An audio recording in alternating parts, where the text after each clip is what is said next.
Here we go. It is Oscars happy hour on this Tuesday, 5 days away from the Oscars. It seems like we've been talking about these films for a year because we have. We've been talking about these films literally, right, for one entire year, going back to last Oscars, although that was in April, so pretty much a year.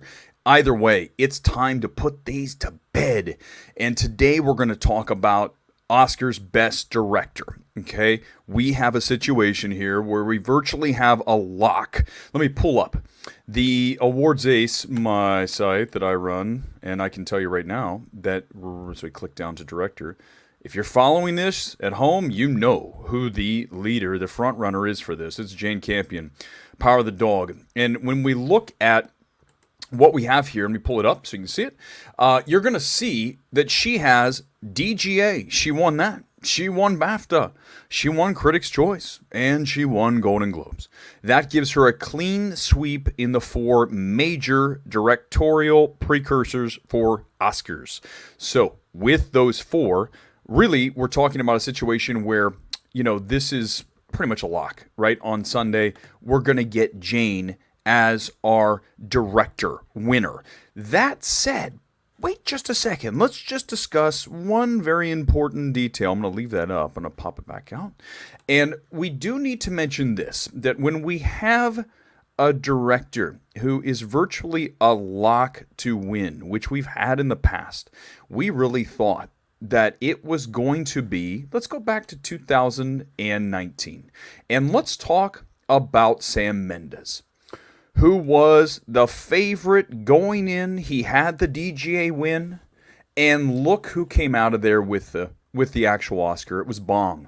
Now, I'm going to say this, that Parasite was a phenomenon, right? We know that that was a film that was extremely unusual. It caught fire, right? How often do we have a film that just really just shoots straight up, rocket, meteoric rise, like we saw with Parasite? And what we had with Parasite was something that we haven't seen in a while. And so when you see Mendes win DGA and then lose to Bong at the Oscars, it's not that shocking. That year I had Bong winning Oscar because I felt from going to all the parties and talking to all the voters that they loved Parasite. And we know that that was the case with picture and director that year. But this year, it's really setting up perfectly for Campion. But we all know there was one major blunder just a few weeks ago. Critics' Choice Awards, right? She wins, like she's won everywhere. Gets up on stage and then makes her comment about the Williams sisters. When that happened, I said, uh-oh, we got a problem. And I know that's what Netflix said. So this is not going to go over well. We have to get really in front of this and quickly. So that night, interestingly enough, I was at the Netflix party and really I saw the Williams sisters and I saw Jane and everything seemed like it was okay. But we all know that away from that, there were lots of discussions going on. Jane, you have to come straight on this. You got to get back in front of this and you got to clean it up. And that's the first thing you saw on that Monday was Jane getting out in front of it and saying, wow, I put my foot in my mouth. What a mistake. You got to be kidding me. So, as you know, with her now, with that behind her, I still think she wins. I don't think that's going to stop her, but that makes it a little more interesting. Now, of course, you would say to yourself, well, the person that I would say that would be next would be Villeneuve. But there's a problem. He was not nominated. How do you do that? How do you legit, right, when you look at directorial prowess and what someone put forth on film for us in the year 2021, you look at Dune and you say, this is just absolute sterling direction, and he is not nominated. So when you remove arguably the person who should really win this award, right, if we're really basing it on the true worth of the directorial effort behind the camera and giving us the vision that they did for their film, it is Villeneuve who wins this. But we know that he was not nominated for some bizarre reason. We've seen this happen over the years. I go back to a documentary, the Mr. Rogers documentary, which I have behind me somewhere here. That was not nominated for documentary. How does that happen? The best documentary doesn't get nominated. It makes no sense to you, and it makes no sense to me. But that's what we have here with Villeneuve out. He is not even in contention. So when you remove him, you really get to a situation where you really have just Jane and you have maybe Kenneth Branagh. I mean, let's pull it up again. Let me pull up Awards Ace. We'll see where Branagh is. Let me pull it up so we can see it better.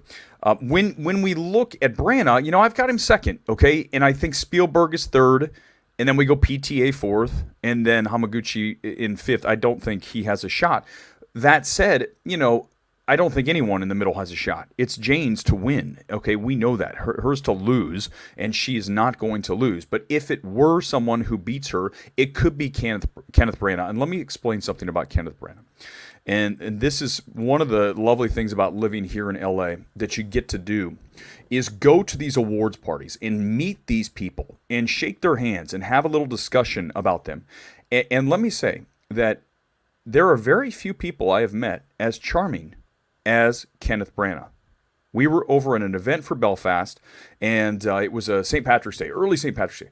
And we were sitting there, I was there with my friend Rodrigo Salem, and he comes up out of nowhere. Here comes Kenneth Branagh, and we're drinking a couple of Guinnesses. He's like, look at this. This is what my dad used to drink, Guinnesses. He used to call it food. And he goes into this long speech, and he's just so likable. I'm like, this is a guy, he's like acting like the manager of the bar. And that goes a long way. Is people, when someone likes you, okay, that is good. And Hollywood likes Kenneth Branagh. So if he goes through and wins this thing on Sunday, remember that story, because that happened numerous times throughout award season where he sat down and talked to people and they said, man, I like this guy. Let's get a few takes here from you guys jumping in. I appreciate it. Let's go to Campion. Of course, Scott Kernan, I would say that she's winning, right? End of story. Very distant second, but at least we do have Branagh second. That's how I have it on Awards Ace. I agree. The only question is whether it'll be its only win, Power of the Dog. That is the question, right?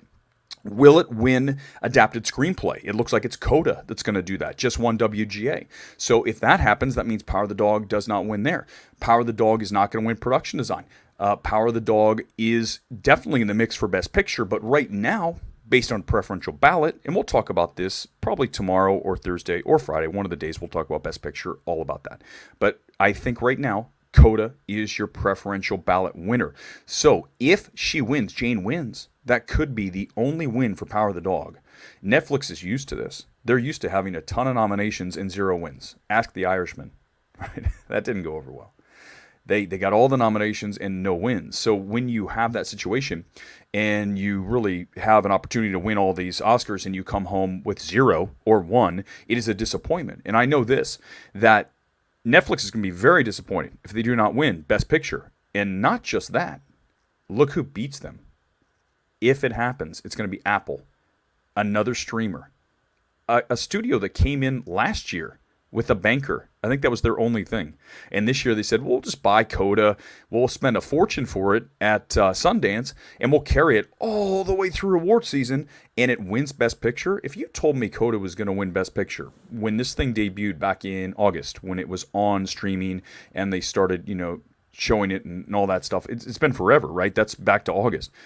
If you told me it was going to win Best Picture, I'd say you're crazy. There's no chance. 0% chance it wins. Here we are. So do not discount the power of a studio really pushing a film. They really went after Coda. So many FYC events, so many Q&As, and all of that works. I think the film works, but we do need to talk about something that I brought up on Twitter. When's the last time we had a film that's on the verge of winning Best Picture that has 0 discussion about the director, right? Sian Heder. Not any discussion. She has not shown up anywhere. DGA, BAFTA, Critics' Choice, Golden Globes. Go back and look at all the critics groups that we had this year.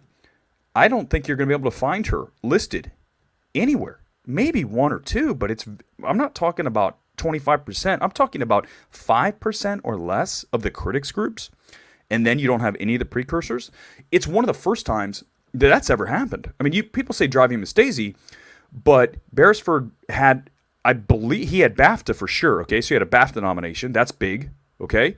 And then also, I think New York Film Critics Circle, my buddy Paul H., Academy Picks, told me that I didn't even remember that. He said he won or was runner-up to New York Film Critics Circle. And when you get to that, that's a huge deal. Sian doesn't have any of that.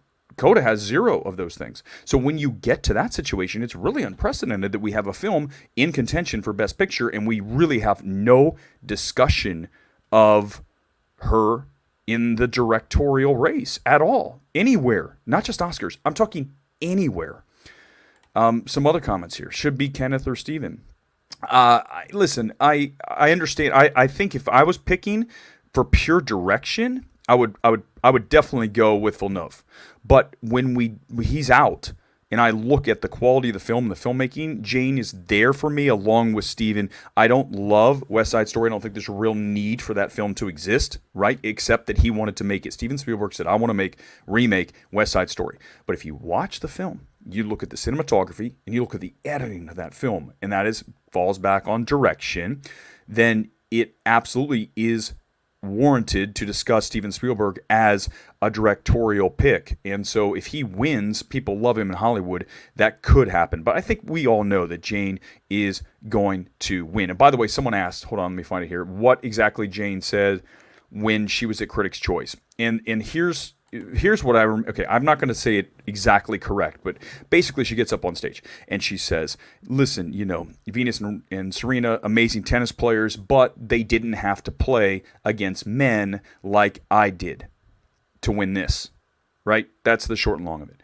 So not the smartest thing to say. It definitely did not work out well for her or for Netflix, but they got out in front of it. I think the thing that's interesting about that is if it would have won PGA, which it didn't, as you guys know, Coda won. But it would have given Jane a chance to get up and say, man, in person, not on a tweet, not in a press release, in person, what was I thinking? I'm an idiot. That stuff. She didn't get a chance to because Coda won. So, but again, I want to get back to that thing about Coda, right? When's the last time we had a film that is on the verge of winning Oscar that the director is not in the conversation? Good luck. You're gonna have to go way back. Some more comments here. It's gonna be Campion. Should be Spielberg.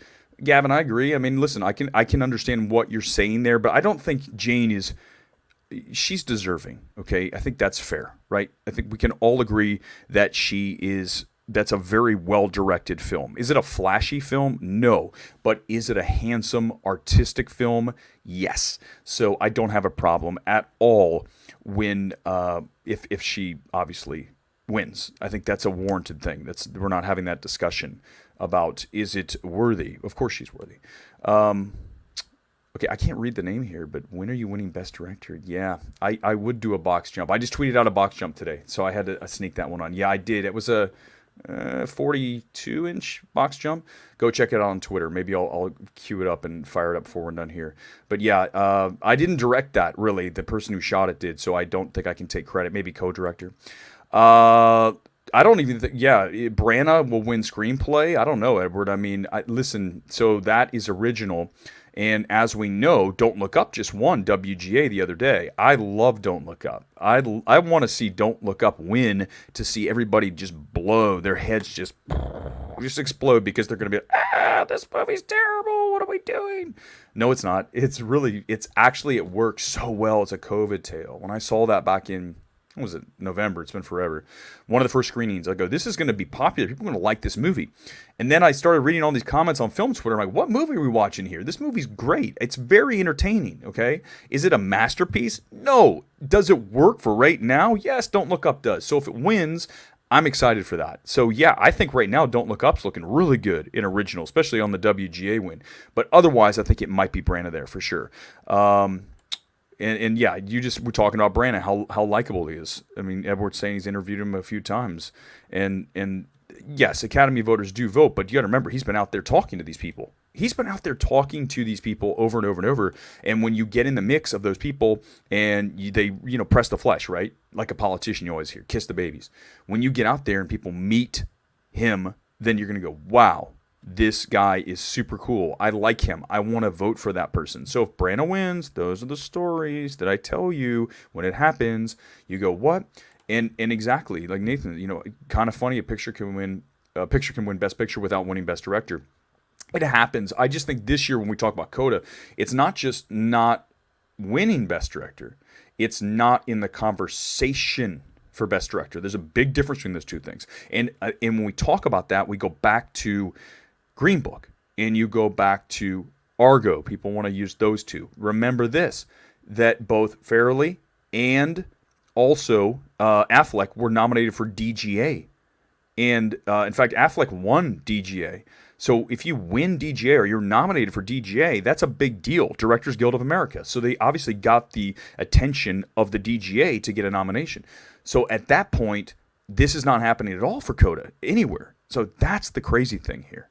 A few more here, and we're going to wrap up this happy hour, this happy half hour, wherever we've been here. Power of the Dog should win cinematography. Dune's going to win. Okay, we talked about it yesterday. I said Dune's going to win cinematography. It's going to win score. And it's also going to win production design. Those three are locked in. There's more there in tech, but let's just start with those. Those are all there. I think that Ari Wegner, who is the cinematographer for Power of the Dog, is a fantastic story, and she will win very soon. But it's very hard to bet against Greg Fraser and what he did with Dune, and next year for The Batman. So when we get those two going, then he's one of the preeminent cinematographers. We discussed this yesterday. I think there's no chance that Dune doesn't win this in cinematography. I wish it could win Best Picture. I'd be so happy. She's going to win. Jane's going to win Best Director. I think we know that. If I handed you guys $500 and you had to put money on one of these nominees, who you picking? You're picking Jane. You just are. You're going to put your 500, let it roll, because she is absolutely in contention to win. She's going to win. Okay, let's just say that. Netflix is kicking themselves. They didn't buy Coda. Well, here's the thing. Netflix used to do that. They used to go out to the festivals and buy those films, and they do a few times, right? They bought Passing, I think, at Sundance this year, and they've done certainly some. Worth was another one, but they didn't buy Coda. I think what happened is that. Hold on, let me pop it back up. I had it here. Is that just bidding got too high? What was the number on that? Let me pop it up. Hold on one second. I think the number on Coda was 25 or more. Hold on, sale. Let's see what it was. 25 million. So $25 million for Coda. But if you think about that, at the time, they're like, 25 million for a movie that's, whatever. And then it turns out to be huge and obviously on the verge of winning a Best Picture. So if that happens, then boom, it was worth 25 million. To Apple, that's a joke. 25 million, here you go. I mean, that's pretty easy.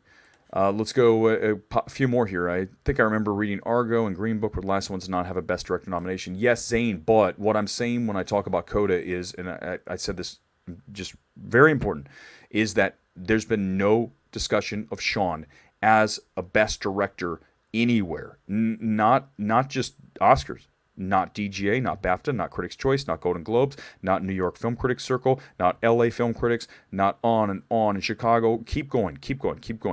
You can go forever. Go back. Someone find it and put it here or tweet me and show me. Where was Sean Hayter nominated for Best Director by any critics group? That's my question to you. Good luck. It's not going to be easy to find because it's not there. I don't remember. I remember reading through everything from St. Louis to Phoenix to Denver. You read all these things. You never see that person show up.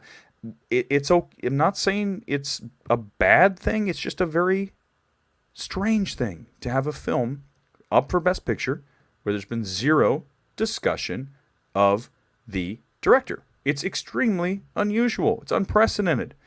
And Edward, I would agree. Sean did a very good job directing the story. But you must admit, sir, and anybody, I will argue this all day. When you watch Coda, when I watched it back in August, my note for that film was very simple. The artistry is lacking. There is not, when you watch a film, you're looking for certain things. Even if the story is there, you still want to see some artistry. And then people say, well, what about King Richard? King Richard's artistry is just a little better, okay? It's not, that's why we're also not talking about King Richard for Best Director. I will admit that. But if you watch those two films, you're going to see King Richard has a little more flair artistically than Coda does. I think that Sean will figure that out. She'll learn that. This is her first, I mean, really, obviously the biggest thing she's done to date, and she's likely going to win screenplay. That is the strength, storytelling. Now I just want to see a component of artistry infused with the storytelling so that we have that perfect mix that we're all looking for. I go back to the film we just saw, last week, X. Are you kidding me? Direction, story, everything about that has the artistry I'm looking for, and it has the story, and it hits exactly what you want it to hit for a horror film. It's such a great film. I would love to nominate that for so many awards next year, including cinematography, editing, those two for sure. The landslide scene of X, I mean, just jaw-dropping. Just, what? This is special direction. That's a great question. I love that question. I wonder how Nomadland would fare in this year's Oscar race. It's always cool to kind of go back and grab a film and say, how would it do against this group? Let's talk about that. So Nomadland with Chloe. Okay, so we have Chloe versus Jane. Let's just start with that. I think I would go with Chloe there. Would you not? I would go Chloe for Nomadland direction over Jane direction The Power of the Dog. So there's one advantage for Nomadland. As a picture, I would say close.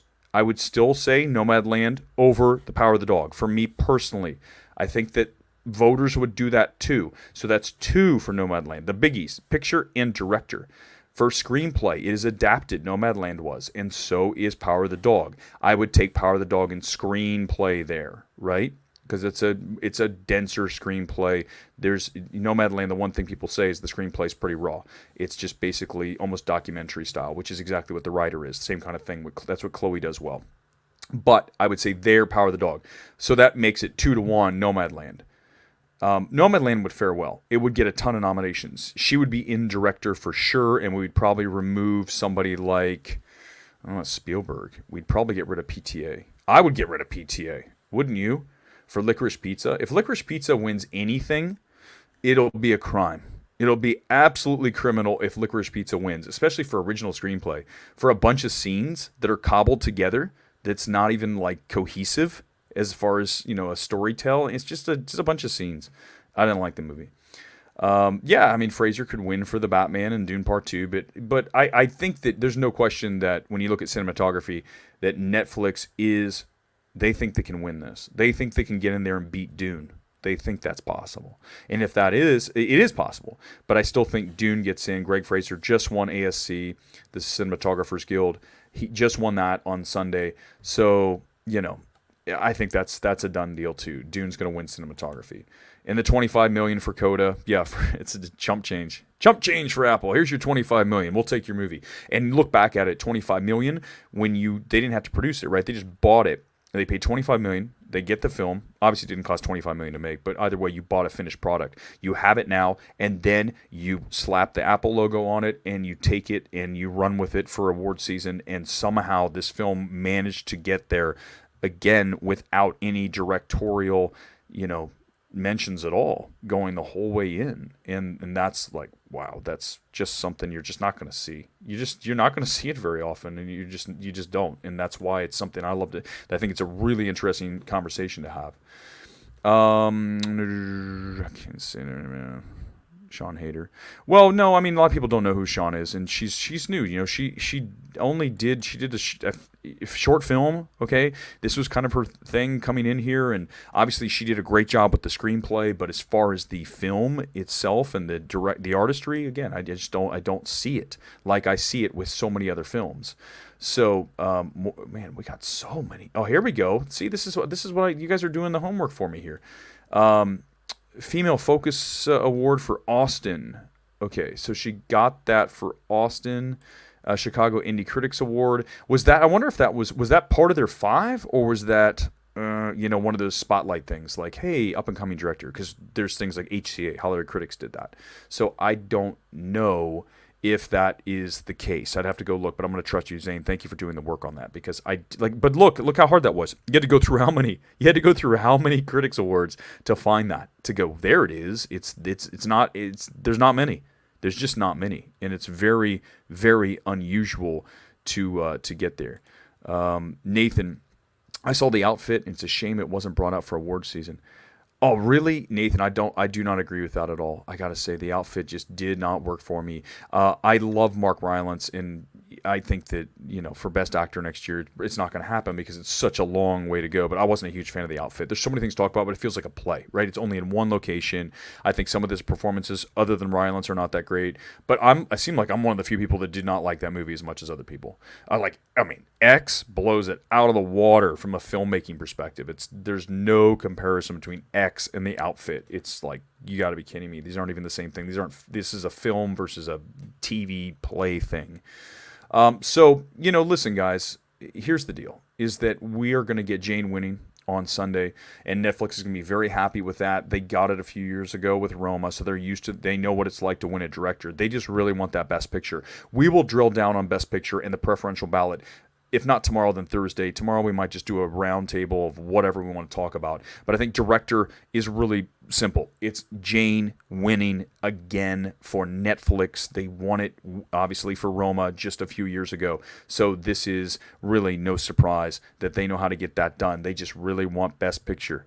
Give them Best Picture. They'll be very happy. I want to go to the Netflix after party if they win Best Picture, because it's going to be off the chain. Those people are going to be crazy because they've spent so much money on this that if they come up short, they are going to be super bummed about not winning. And especially if Apple wins, because Apple's the streamer, right? Apple's the streamer, Netflix the streamer. Apple's like, we've been doing this for a year and we've already got a Best Picture. You guys have been doing it for 4 years and you have nothing in your face. And that's how Hollywood works. There are definitely discussions of, we are not succeeding, and these guys are, and there are direct competitors and all that stuff. But again, if you would have told me months and months ago that Coda was going to be the Best Picture winner, I'd say you're crazy. Scott Menzel and I got into it, and I said, Scott, what are you talking about? This movie is fine. It is essentially an elevated Hallmark Channel movie, is it not? I mean, it's very good, and it brings forth the emotions, but I'm talking about filmmaking.